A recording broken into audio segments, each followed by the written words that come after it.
Nagtiwala si Secretary General Marcos Jarwin Manalo ng ABAP na mapapabilang pa rin ang sports sa boxing sa 2028 Los Angeles Olympics kahit sa ngayon ay tagilid pa rin ang estado nito. Kung bakit, yun ang malalaman natin sa ulat ni teammate Rafael Banderal. Taong 1904 pa nang unang magdaos ng boxing sa Olimpiada sa St. Louis Summer Games. Di naglaon, umangat ang popularidad ng sport na ito at napabilang sa mga pinaka-inaabangang event sa Olympics. Pero sa darating na Los Angeles Olympics sa 2028, maaring hindi ito mapasama sa mga sports na kabilang sa agenda. Sa ngayon kasi wala pang international governing body ang boxing na kinikilala ng International Olympic Committee o IOC.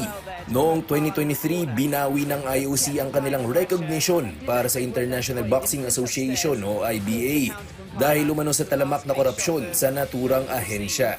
Sa kabila nito, naniniwala si Marcos Jarwin Manalo, Secretary General ng Association of Boxing Alliances in the Philippines o ABAP, na hindi pa naman huli ang lahat. At the moment, wala talagang boxing in the program for LA 2028, no? But there's a good opportunity for boxing to be reinstated, and the only chance for IOC to bring back boxing is if merong ma-recognize ulit na panibagong international federation. Pinangungunahan ngayon ng World Boxing, isang non-profit international sports federation ang kampanya upang muling matalaga ang boxing sa mga sport na kinikilala ng IOC. So, but now we have World Boxing, that's the new IF, seeking recognition from IOC. And, we have 68 members at the moment. So it has grown from just 27, 28 members in 2023. So, there are a lot of good steps in the right direction taken by World Boxing, and we are actually expecting for a provisional recognition first quarter daw of this year.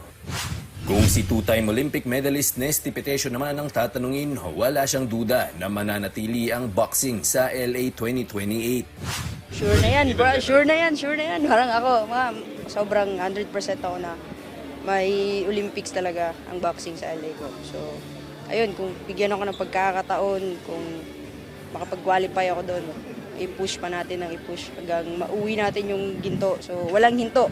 Hanggat walang ginto, lagi yan. Samantala, nitong nakaraang linggo lamang, nagsumite ng apela ang IBA kay United States President Donald Trump. Sa pamamagitan ng isang open letter, nakiusap ang IBA sa bagong Pangulo ng Estados Unidos na muling suriin ang desisyon ng IOC.